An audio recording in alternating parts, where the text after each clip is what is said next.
നമസ്കാരം. ഗൾഫ് ടുഡേയിലേക്ക് എല്ലാ പ്രേക്ഷകർക്കും സ്വാഗതം. ഞാൻ ദില്ല മധു. നോക്കാം വിശദമായ റിപ്പോർട്ടുകൾ.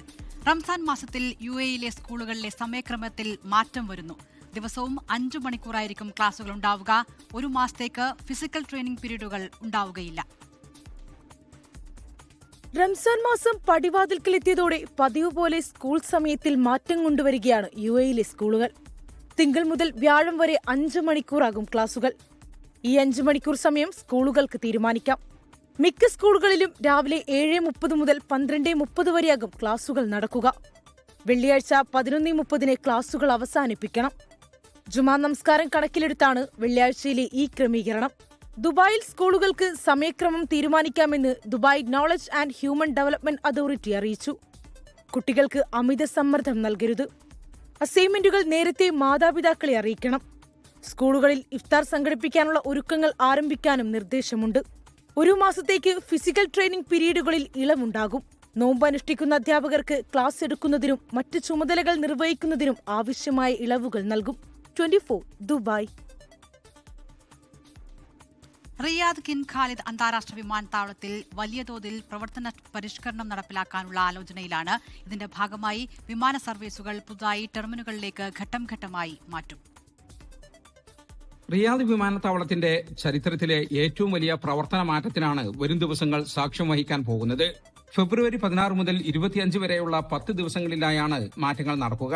ഫെബ്രുവരി 16-ന് ഫ്ലൈ അദീൽ അന്താരാഷ്ട്ര സർവീസുകൾ ടെർമിനൽ 1-ലേക്ക് മാറുന്നതോടെ ഈ മാറ്റത്തിന് തുടക്കമാകും. 17-ാം തീയതി മുതൽ സൗദി എയർലൈൻസിന്റെ അന്താരാഷ്ട്ര വിമാനങ്ങൾ ടെർമിനൽ 2-ൽ നിന്നായിരിക്കും സർവീസ് നടത്തുക. ഫെബ്രുവരി 24-ഓടെ ആഭ്യന്തര സർവീസുകളിലും മാറ്റമുണ്ടാകും. സൗദി എയർലൈൻസിന്റെ ആഭ്യന്തര വിമാനങ്ങൾ ടെർമിനൽ 4-ലേക്ക് മാറും. ഫെബ്രുവരി 25-ന് പുലർച്ചെ മുതൽ വിദേശ വിമാന കമ്പനികളുടെ അന്താരാഷ്ട്ര സർവീസുകൾ ടെർമിനൽ 5-ലേക്ക് മാറ്റാനാണ് തീരുമാനം. ഫെബ്രുവരി 25-ന് രാവിലെ 7 മണിക്ക് ശേഷം സൗദിയ, ഫ്ലൈനാസ്, ഫ്ലൈ അദീൽ എന്നിവയുടെ എല്ലാ ആഭ്യന്തര സർവീസുകളും ടെർമിനൽ 3-ൽ നിന്ന് മാത്രമായിരിക്കും സർവീസ് നടത്തുക. ടെർമിനൽ 3 ആഭ്യന്തര യാത്രക്കാർക്ക് മാത്രമായി നീക്കിവെക്കും. യാത്രക്കാർ വിമാനം പുറപ്പെടുന്നതിന് 4 മണിക്കൂർ മുമ്പെങ്കിലും വിമാനത്താവളത്തിൽ എത്തണമെന്ന് അധികൃതർ നിർദ്ദേശിച്ചു. ചെക്ക് ഇൻ കൌണ്ടറുകൾ 4 മണിക്കൂർ മുമ്പ് തന്നെ തുറക്കും. മാറ്റങ്ങളെക്കുറിച്ച് കൃത്യമായി അറിയാൻ വിമാന കമ്പനികളുമായി ബന്ധപ്പെടണമെന്നും അറിയിപ്പുണ്ട്. 24 റിയാദ്. മക്ക മദീന അതിവേഗ റെയിൽ സർവീസായ ഹറമൈൻ എക്സ്പ്രസ് പുതിയ 20 ട്രെയിനുകൾ കൂടി വാങ്ങുന്നു. സ്പാനിഷ് കമ്പനിയായ തൽഗോയുമായി സൗദി റെയിൽ ഇത് സംബന്ധിച്ച കരാറിലൊപ്പിട്ടു. ഈ പദ്ധതിയിലൂടെ വർഷം 3 കോടി ജനങ്ങൾക്ക് സേവനം നൽകാനാണ് ലക്ഷ്യമിടുന്നത്. നിലവിലുള്ള 35 ട്രെയിനുകൾക്ക് പുറമെ അത്യാധുനിക സൌകര്യങ്ങളുള്ള 20 ട്രെയിനുകൾ കൂടി വാങ്ങാനാണ് മക്ക മദീന നഗരങ്ങളെ തമ്മിൽ ബന്ധിപ്പിക്കുന്ന ഹറമൈൻ അതിവേഗ റെയിൽവേയുടെ തീരുമാനം. ഗതാഗത മന്ത്രി സാലിഹൽ ജാസിറിന്റെ സാന്നിധ്യത്തിൽ സൗദി റെയിൽവേയും സ്പാനിഷ് കമ്പനിയും തമ്മിൽ ഇതു സംബന്ധമായ കരാർ ഒപ്പുവെച്ചു. ഓരോ ട്രെയിനിലും 13 കോച്ചുകൾ വീതമുണ്ടാകും. 8 ഇക്കണോമിക് ക്ലാസ് കോച്ചുകളും 5 ബിസിനസ് ക്ലാസ് കോച്ചുകളും. ഓരോ കോച്ചിലും 417 പേർക്ക് യാത്ര ചെയ്യാം. ഭിന്നശേഷിക്കാർക്കായി പ്രത്യേക സൌകര്യങ്ങളോടുകൂടിയ കോച്ചുകളും പുതിയ ട്രെയിനുകളുടെ പ്രത്യേകതയാണ്. മണിക്കൂറിൽ 300 കിലോമീറ്റർ വേഗതയിൽ സഞ്ചരിക്കുന്ന 20 ട്രെയിനുകൾ കൂടി വരുന്നതോടെ മക്കയ്ക്കും മദീനയ്ക്കുമിടയിലുള്ള യാത്രാ സൌകര്യം 10 മടങ്ങ് വർദ്ധിക്കും. കരാർ പ്രകാരം 2028 മുതൽ പുതിയ ട്രെയിനുകൾ സൌദിയിലെത്തും. 2031ഓടെ മുഴുവൻ ട്രെയിനുകളും സർവീസിനായി സജ്ജമാകും. ഇതോടെ ഹറമൈൻ റെയിൽവേയുടെ ആകെ ശേഷി 55 ട്രെയിനുകളായി ഉയരും. ഹജ്ജുംറ തീർത്ഥാടകരുടെ വർദ്ധിച്ച തിരക്ക് കണക്കിലെടുത്താണ് ഇത്തരമൊരു നീക്കം. മക്ക, മദീന, ജിദ്ദ വിമാനത്താവളം, കിങ് അബ്ദുള്ള ഇക്കണോമിക് സിറ്റി എന്നീ സ്റ്റേഷനുകളെ തമ്മിൽ ബന്ധിപ്പിച്ചാണ് ഹറമൈൻ ട്രെയിൻ നിലവിൽ സർവീസ് നടത്തുന്നത്. ജലീൽ കണമകലം, 24 ജിദ്ദ. സൗദി അറേബ്യയിൽ ബിനാമി ബിസിനസ് ഇടപാടുകൾ നടത്തുന്നവർക്കെതിരെ നടപടി ശക്തമാക്കി വാണിജ്യ മന്ത്രാലയം. നിയമലംഘനം നടത്തിയ 119 സ്വദേശികളുടെയും വിദേശികളുടെയും പേരുവിവരങ്ങൾ മന്ത്രാലയം പരസ്യപ്പെടുത്തി. ശിക്ഷിക്കപ്പെട്ടവരിൽ ഇന്ത്യക്കാരുമുണ്ട്. സൗദിയിലെ വാണിജ്യ നിയമങ്ങൾ ലംഘിച്ച് ബിനാമി ഇടപാടുകളിൽ ഏർപ്പെട്ടവർക്കെതിരെയാണ് മന്ത്രാലയം നടപടി സ്വീകരിച്ചത്. റിയാദ്, മക്ക, മദീന, കിഴക്കൻ പ്രവിശ്യ തുടങ്ങി രാജ്യത്തിന്റെ വിവിധ ഭാഗങ്ങളിൽ നിന്നുള്ള 119 പേർക്കെതിരെയാണ് നടപടി. രാജ്യത്തെ വിവിധ കോടതികൾ നൽകിയ അന്തിമ വിധിയുടെ അടിസ്ഥാനത്തിലാണ് നടപടി സ്വീകരിച്ചത്. പിഴ, തടവ്, ആജീവനാന്ത നാടുകടത്തൽ എന്നിവയാണ് പ്രധാന ശിക്ഷകൾ. നിർമ്മാണ മേഖല, റെസ്റ്റോറന്റുകൾ, സ്പെയർ പാർട്സ്, ഇലക്ട്രോണിക്സ് തുടങ്ങി വിവിധ മേഖലകളിലാണ് ഇവർ ബിനാമി ഇടപാടുകൾ നടത്തിയിരുന്നത്. ഇതിൽ ഉൾപ്പെട്ട ഇന്ത്യൻ പൌരന്മാർക്കും കനത്ത പിഴയും ശിക്ഷയും കോടതി വിധിച്ചു. വസ്ത്രവ്യാപാര മേഖലയിലും വർക്ക്ഷോപ്പുകളിലും ഇടപെട്ട 4 ഇന്ത്യൻ പൌരന്മാരാണ് ശിക്ഷിക്കപ്പെട്ടവരുടെ പട്ടികയിലുള്ളത്. സ്ഥാപനം അടച്ചുപൂട്ടുക, ലൈസൻസ് റദ്ദാക്കുക തുടങ്ങിയ നടപടികളും കുറ്റക്കാർക്കെതിരെ സ്വീകരിച്ചു. ബിനാമി ബിസിനസ്സുകൾ തടയുന്നതിലൂടെ രാജ്യത്തിന്റെ സമ്പദ് വ്യവസ്ഥ സംരക്ഷിക്കുകയാണ് ലക്ഷ്യം. കൃത്യമായ രേഖകളില്ലാതെ ബിസിനസ് നടത്തുന്നവർക്കെതിരെ പരിശോധനകൾ തുടരുമെന്നും മന്ത്രാലയം മുന്നറിയിപ്പ് നൽകി. ജലീൽ കണമകലം, 24 ജിദ്ദ. യുറേനിയം സമ്പുഷ്ടീകരണത്തിന്റെ അളവ് കുറയ്ക്കാമെന്ന് ഇറാൻ. US ഉപരോധം നീക്കിയാൽ യുറേനിയം സമ്പുഷ്ടീകരണം കുറയ്ക്കാമെന്നാണ് ഇറാൻ അറിയിച്ചത്. ഇറാന്റെ ആണവ മേധാവി മുഹമ്മദ് ഇസ്ലാമിയാണ് നിലപാട് അറിയിച്ചത്. ഇറാൻ ന്യൂസ് ഏജൻസിയാണ് ഇക്കാര്യം റിപ്പോർട്ട് ചെയ്തത്.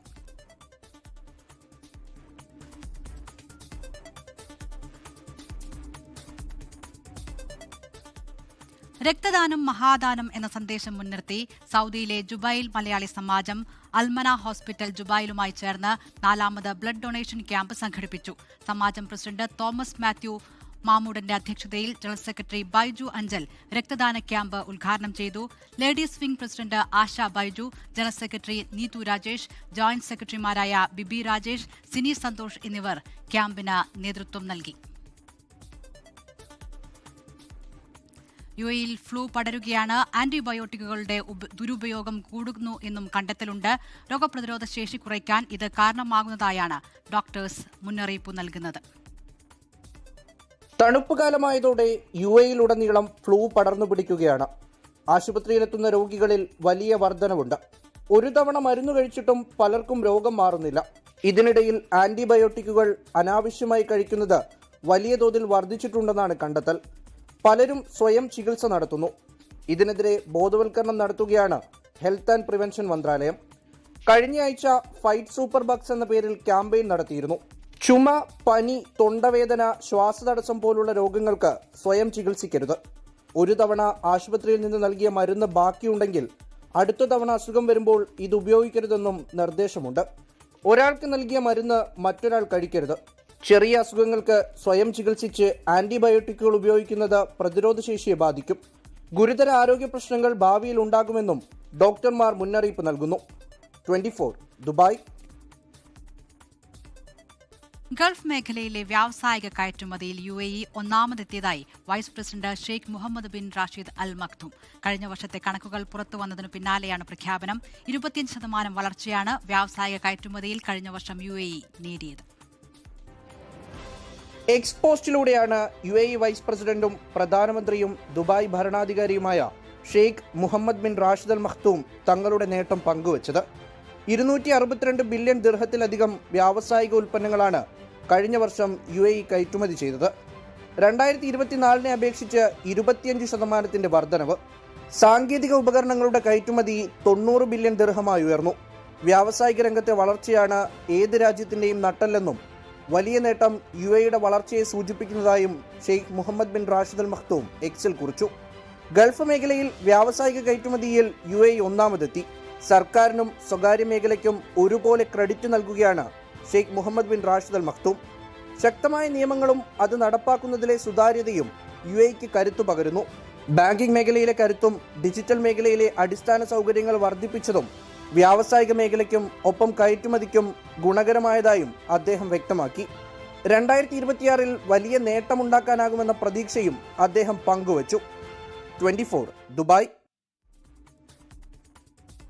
ഓസ്ട്രേലിയയിൽ 5ാം പനി പടർന്നു പിടിക്കുന്നതായി റിപ്പോർട്ട്. വാക്സിൻ എടുക്കാൻ തയ്യാറാകണമെന്നും ജാഗ്രത പാലിക്കണമെന്നും ആരോഗ്യ വിഭാഗം മുന്നറിയിപ്പ് നൽകി. റയാനിൻ ജോൺസൺ തയ്യാറാക്കിയ റിപ്പോർട്ട്. എഡ്ലൈഡിൽ മീസിൽസ് സമൂഹത്തിൽ പടരുന്നുവെന്ന് ആരോഗ്യവകുപ്പ് മുന്നറിയിപ്പ് നൽകി. ഒരു പ്രായപൂർത്തിയായ വ്യക്തിയിൽ പുതുതായി മീസിൽസ് സ്ഥിരീകരിച്ചതോടെയാണ് അധികൃതർ ജാഗ്രതാ നിർദ്ദേശം പുറപ്പെടുവിച്ചത്. രോഗബാധിതൻ വിദേശയാത്ര നടത്തിയിട്ടില്ലെന്നും രോഗം പ്രാദേശികമായി തന്നെ പകർന്നതുമാണെന്നാണ് ആരോഗ്യവകുപ്പിന്റെ നിഗമനം. രോഗബാധിതൻ രോഗം പകരാവുന്ന സമയത്ത് നിരവധി പൊതുസ്ഥലങ്ങൾ സന്ദർശിച്ചതായി കണ്ടെത്തിയിട്ടുണ്ട്. ഈ സ്ഥലങ്ങളിൽ അതാത് സമയങ്ങളിൽ ഉണ്ടായിരുന്നവർക്ക് രോഗം പകർന്നിട്ടുണ്ടാകാനുള്ള സാധ്യത നിലനിൽക്കുന്നതായി അധികൃതർ അറിയിച്ചു.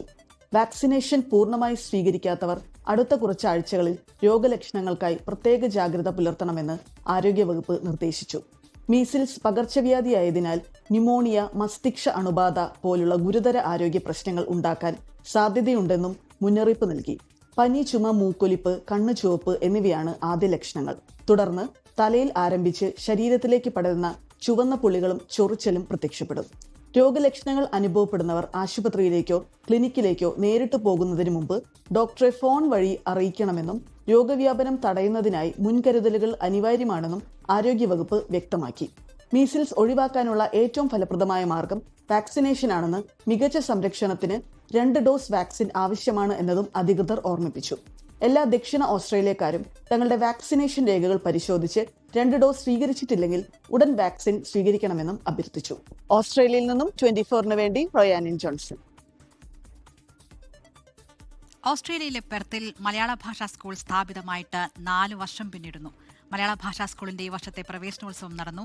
ഷാജു ഫ്രാൻസിസ് തയ്യാറാക്കിയ റിപ്പോർട്ട് കാണാം. ഇന്ന് പെർത്തിലെ മലയാള ഭാഷാ വിദ്യാലയത്തിന്റെ 5ാം വർഷത്തെ പ്രവേശനോത്സവമാണ്. പ്രവേശനോത്സവം ഉദ്ഘാടനം ചെയ്യുന്നത് കോൺസൽ ജനറൽ കജാരി വിശ്വാസമാണ്. ഇന്ന് മലയാള ഭാഷാ വിദ്യാലയത്തിന്റെ 5ാം പ്രവേശനോത്സവമാണ്.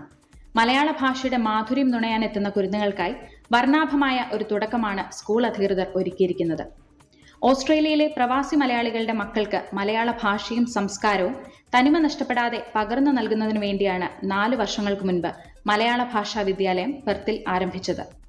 തുടക്കത്തിലെ ബാലാരിഷ്ടതകൾ മറികടന്ന് വിദ്യാലയം വളർച്ചയുടെ പടവുകൾ ചവിട്ടിക്കയറിയത് വളരെ പെട്ടെന്നായിരുന്നു. മലയാള ഭാഷ അധ്യാപനത്തിനായി ഫലേച്ഛയില്ലാതെ 40ഓളം അധ്യാപകരാണ് സേവനമനുഷ്ഠിക്കുന്നത്. സ്കൂളിന്റെ ദൈനംദിന നടത്തിപ്പിനും മറ്റ് സാങ്കേതിക സഹായങ്ങൾക്കുമായി ഓപ്പറേഷൻ ടീമും മാനേജ്മെന്റ് കമ്മിറ്റിയും കർമ്മനിരതരായി പ്രവർത്തിക്കുന്നു. കിൻഡർ ഗാർഡൻ മുതൽ 9ാം ക്ലാസ് വരെ 11 ക്ലാസുകളായാണ് മലയാള ഭാഷാ പരിശീലനം നടക്കുന്നത്. ഓസ്ട്രേലിയൻ ഗവൺമെന്റിന്റെയും വെസ്റ്റേൺ ഓസ്ട്രേലിയ സംസ്ഥാന സർക്കാരിന്റെയും പിന്തുണ സ്കൂളിന് ലഭിക്കുന്നുണ്ട്. ഇന്ന് സ്കൂളിന് മാത്രമായി തയ്യാറാക്കിയ കരിക്കുലവും ഓരോ ക്ലാസുകളിലേക്കും വേണ്ട പാഠപുസ്തകങ്ങളും സ്വന്തമായുണ്ട്. കൂടാതെ 500-ൽ പരം പുസ്തകങ്ങളുള്ള വിപുലമായ ലൈബ്രറിയും ഇവിടെയുണ്ട്. 10-ലധികം വിദേശ രാജ്യങ്ങളിലെ വിവിധ കലാകാരന്മാരെ ഉൾപ്പെടുത്തി പൊതുജനങ്ങൾക്കായി നടത്തിയ മൾട്ടി കൾച്ചറൽ ഫെസ്റ്റ്, അന്തർദേശീയ ഭാഷാ ദിനം, ഹാർമണി ഫെസ്റ്റ് എന്നിവ മലയാള ഭാഷാ വിദ്യാലയത്തിന്റെ യശസ്സുയർത്തിയ വൻ പരിപാടികളായിരുന്നു. ഇതിനു പുറമെ എല്ലാ വർഷവും ഓണാഘോഷ പരിപാടികളും കേരളപ്പിറവി ദിനാഘോഷവും അന്തർദേശീയ യോഗാ ദിനവും ക്രിസ്മസ് ആഘോഷവും വാർഷിക ആഘോഷവും സംഘടിപ്പിക്കാറുണ്ട്. ഷാജു ഫ്രാൻസിസ്, 24 പിയാരവാട്ടേഴ്സ്. ഐഎസ്എൽ വാർത്തകളിലേക്കാണ്. കേരള ബ്ലാസ്റ്റേഴ്സിന്റെ ഹോം ഗ്രൗണ്ടായി കൊച്ചി കലൂർ ജവഹർലാൽ നെഹ്റു സ്റ്റേഡിയം തുടരും. ഔദ്യോഗിക പ്രഖ്യാപനവുമായി കേരള ബ്ലാസ്റ്റേഴ്സ് രംഗത്ത് വന്നു. കേരള ബ്ലാസ്റ്റേഴ്സിന്റെ 8 ഹോം മത്സരങ്ങളാണ് നടക്കുക. കൊച്ചിയിൽ അനിൽ വാസുദേവാണ് സ്പോർട്സ് ഡെസ്കിൽ നിന്ന് വിവരങ്ങളുമായി ചേരുന്നത്. അനിൽ, നേരത്തെ കോഴിക്കോടല്ല കൊച്ചിയിൽ തന്നെയാകുമെന്ന സൂചനകളുണ്ടായിരുന്നു. ഇപ്പോൾ ഔദ്യോഗിക പ്രഖ്യാപനം എത്തിയല്ലേ?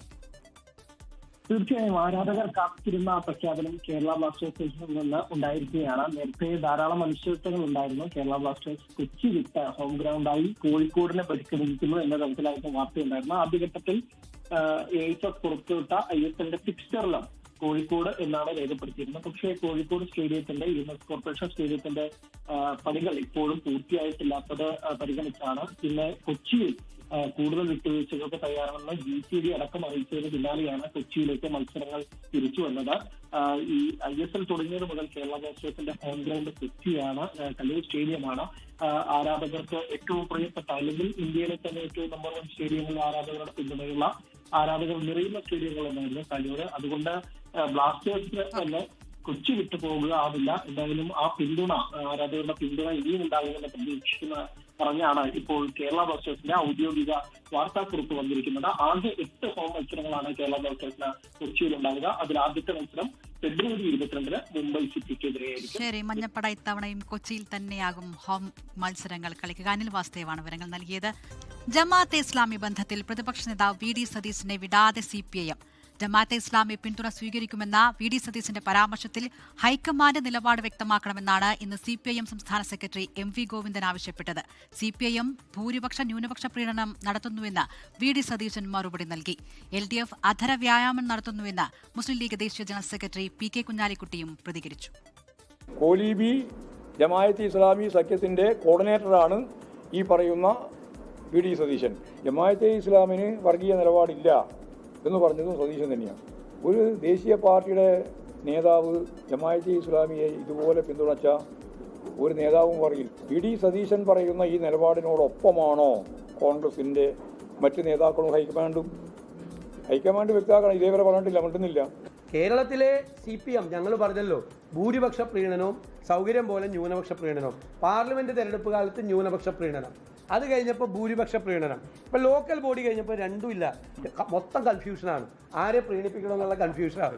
ഇതാണ് നിലനിൽക്കുന്നത്. ഇടതുപക്ഷ നിലപാടിൽ നിന്ന് വ്യതിചലിച്ചു തീവ്ര വലതുപക്ഷമാണ് കേരളത്തിലെ ഗവൺമെന്റും കേരളത്തിലെ CPM-ഉം. LDF വളരെ കാലം കൊണ്ടു നടന്ന ഒരു പ്രസ്ഥാനം, അതിനെ UDF-നുണ്ടെന്ന് പറയപ്പെടുന്ന അല്ലെങ്കിൽ അഭിപ്രായം വെച്ച് അതിന് മുതലെടുക്കാൻ ഏതായാലും LDF-ന് കഴിയില്ല. ആ കാര്യം ഉറപ്പാണ്. കാരണം LDF ചെയ്ത കുറ്റത്തിന് മറുപടി അവർ ആദ്യം പറയണ്ടേ. ശബരിമല സ്വർണ്ണക്കൊള്ള കേസിൽ കൂടുതൽ പേർ പ്രതികളാകും. ദ്വാരപാലക, കട്ടിലപ്പാളി കേസുകളിലായി 3 പേർ കൂടി പങ്കാളിത്തമുണ്ട് എന്ന് സ്ഥിരീകരിച്ചതായി SIT ഹൈക്കോടതിയിൽ സമർപ്പിച്ച റിപ്പോർട്ടിൽ പറയുന്നു. സ്വർണ്ണപ്പാളികളിൽ SIT വീണ്ടും ശാസ്ത്രീയ പരിശോധന നടത്തും. 2017 ശബരിമല കൊടിമര പുനഃപ്രതിഷ്ഠയിൽ ഗുരുതര ക്രമക്കേട് ഉണ്ടെന്ന് ഹൈക്കോടതി കണ്ടെത്തിയിട്ടുണ്ട്. വിജിലൻസ് ഡയറക്ടർ പ്രത്യേക സംഘം രൂപീകരിച്ച് അന്വേഷണം നടത്തണമെന്നും ഹൈക്കോടതി നിർദ്ദേശിച്ചു. കൊടിമരം പണിയാൻ ഒരു തരി സ്വർണം ഒരാളെന്ന് വാങ്ങിയിട്ടുമില്ല, അതൊട്ട് അവിടെ ഉപയോഗിച്ചിട്ടുമില്ല. അജയ് തറയിലിന്റെ വാദം തള്ളുന്നതാണ് കോടതി ഉത്തരവ്. കൊടിമര പുനഃപ്രതിഷ്ഠ നടക്കുന്ന സമയത്ത് 6ഓളം പേർ സ്വർണം സംഭാവന ചെയ്തു. മഹസറിൽ ഇക്കാര്യം രേഖപ്പെടുത്തിയിട്ടുണ്ട്. എന്നാൽ അവർ തിരികെ രസീത് നൽകിയിട്ടില്ല. ഇതുവഴി ദേവസ്വം ചട്ടം ലംഘിക്കപ്പെട്ടെന്നും കോടതി ചൂണ്ടിക്കാണിച്ചു. സ്വർണം കൈപ്പറ്റിയതിലടക്കമാണ് വിജിലൻസ് സംഘത്തോട് അന്വേഷിക്കാൻ നിർദ്ദേശം നൽകിയത്. ദേവസ്വം ബോർഡ് എല്ലാ മഹസറുകളും കൈമാറണം. 1 മാസത്തിനുള്ളിൽ പ്രാഥമിക റിപ്പോർട്ട് സമർപ്പിക്കാനാണ് കോടതി നിർദ്ദേശം. സ്വർണ്ണക്കൊള്ളക്കേസിൽ ദ്വാരപാലക പാളികൾ വീണ്ടും പരിശോധിക്കാൻ ഒരുങ്ങുകയാണ് SIT. 12-ാം തീയതി സാമ്പിൾ ശേഖരിക്കും. നിലവിലുള്ള പ്രതികൾക്ക് പുറമെ 2 കേസുകളിലായി 3 പേരുടെ കൂടി പങ്ക് സ്ഥിരീകരിച്ചെന്ന് SIT കോടതിയിൽ അറിയിച്ചു. 24 കൊച്ചി. പരീക്ഷാ പേ ചർച്ച 2026 രണ്ടാം ഭാഗത്തിൽ പ്രധാനമന്ത്രി നരേന്ദ്രമോദി വിദ്യാർത്ഥികളുമായി സംവദിച്ചു. തമിഴ്നാട്, ഛത്തീസ്ഗഡ്, ഗുജറാത്ത്, അസം എന്നീ സംസ്ഥാനങ്ങളിലെ വിദ്യാർത്ഥികളുമായി സംസാരിച്ച ഭാഗമാണിന്ന് പ്രക്ഷേപണം ചെയ്തത്. ഗുജറാത്തിലെ ദേവ് മോഗ്രയിലുള്ള ആദിവാസി സമൂഹത്തിലെ വിദ്യാർത്ഥികളുമായി പ്രധാനമന്ത്രി സംവദിച്ചു.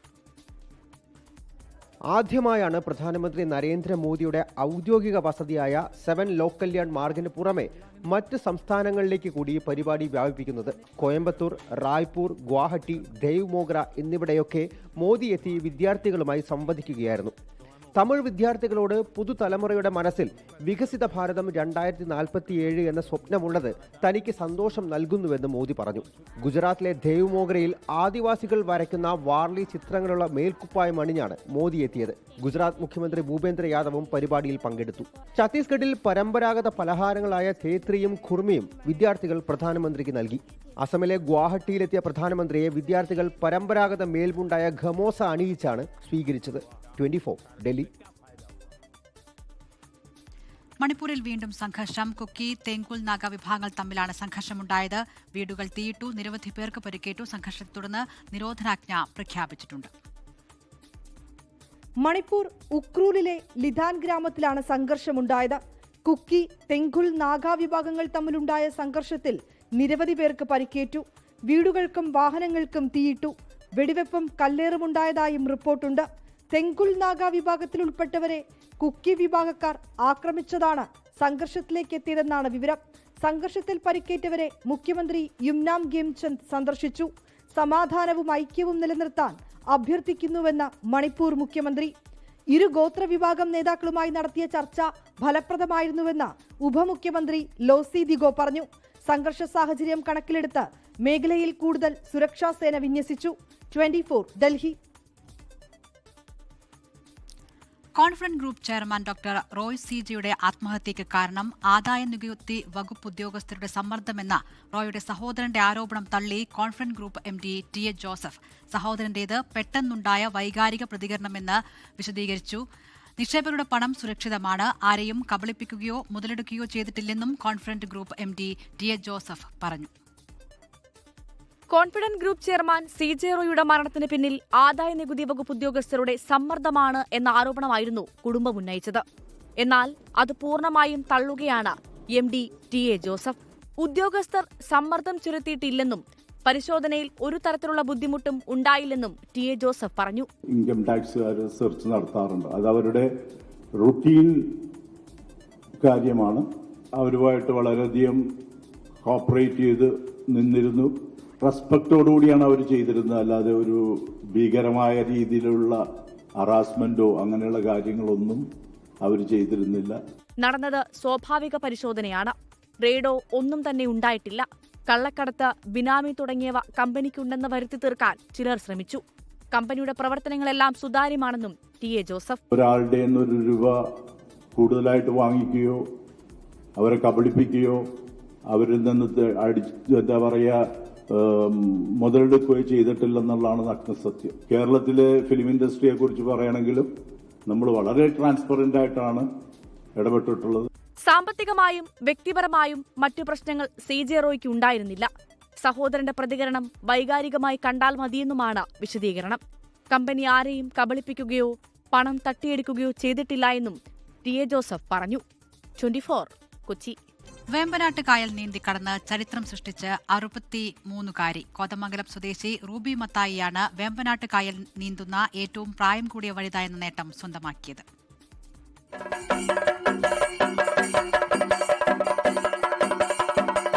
ശക്തമായ ഒഴുക്ക് പല ഘട്ടത്തിലും ശ്രമത്തിന് തടസ്സം സൃഷ്ടിച്ചുവെങ്കിലും അതിനെയെല്ലാം അതിജീവിച്ചായിരുന്നു റൂബിയുടെ ഈ നേട്ടം. രാവിലെ 7 മണിയോടെ ചേർത്തല കുമ്പൽക്കടവിൽ നിന്നും ആരംഭിച്ച് 2 മണിക്കൂർ 7 മിനിറ്റ് കൊണ്ടാണ് റൂബി വൈക്കം കായൽ നീന്തിക്കയറിയത്.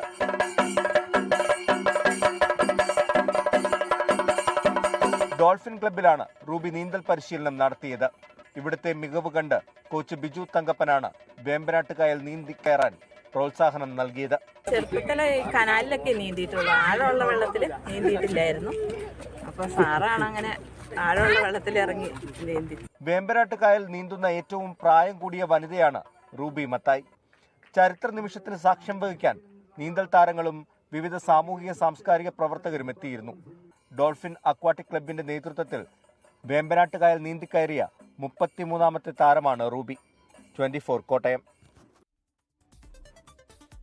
നായപ്രേമികൾക്ക് കാഴ്ച വിരുന്നൊരുക്കി തിരുവനന്തപുരത്തെ പൂജപ്പുര മൈതാനം. വിവിധ ഇനങ്ങളിൽപ്പെട്ട നായകളെ അണിനിരത്തി all breed open dog show അരങ്ങേറി. വിവിധ സംസ്ഥാനങ്ങളിൽ നിന്നുള്ള 100 കണക്കിന് നായകൾ പ്രദർശനത്തിന്റെ ഭാഗമായി.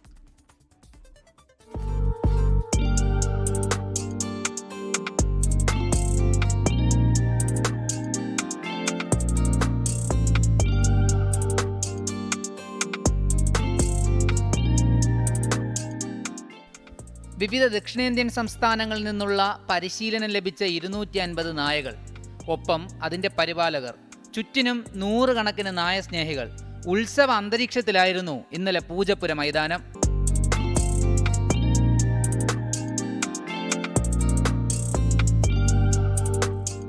നായസ്നേഹികളുടെ കൂട്ടായ്മയായ അനന്തപുരി കൈനൻ ക്ലബ്ബ് സംഘടിപ്പിച്ച all breed open dog show ആയിരുന്നു വേദി.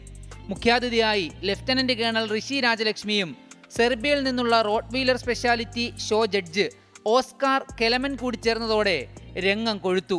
നമുക്ക് ഏതാണ്ട് സൗത്ത് ഇന്ത്യയിൽ നിന്നും, അതായത് കർണാടക, തമിഴ്നാട്, കേരള, ആന്ധ്ര എന്നിവിടങ്ങളിൽ നിന്നും ഏതാണ്ട് 250ലധികം ഡോഗ്സ്, 35-40 ഇനങ്ങളിൽപ്പെട്ട 250ലധികം ഡോഗ്സ് നമുക്കിവിടെ ഷോയ്ക്ക് പങ്കെടുക്കുന്നുണ്ട്. നമുക്ക് ഇത്തവണ സെർബിയയിൽ നിന്നുള്ള ജഡ്ജായ ഓസ്കർ കെലമൻ എന്ന FCI ജഡ്ജാണ് റോട്ട് വീലർ സ്പെഷ്യാലിറ്റി ജഡ്ജിയാനായിട്ട് ഇവിടെ എത്തിയിരിക്കുന്നത്. നായസ്നേഹികൾ ഏറെയുള്ള ഇടമാണ് തിരുവനന്തപുരം.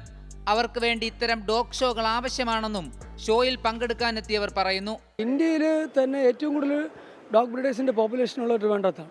ഇന്നത്തെ ജനറേഷനിൽ ഒരുപാട് മറ്റു വഴികളിൽ പോകാതെ ഇത്തരം പാഷനിലോട്ട് വരുന്നത് ഒരുപാട് നല്ല രീതിയിൽ ഗുണം ചെയ്യുന്നുണ്ടല്ലോ.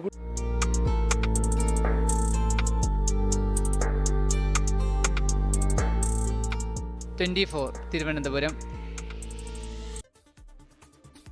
2020 ലോകകപ്പിൽ ഇന്ത്യ പാകിസ്ഥാൻ മത്സരം മുൻ നിശ്ചയിച്ച പ്രകാരം നടക്കും.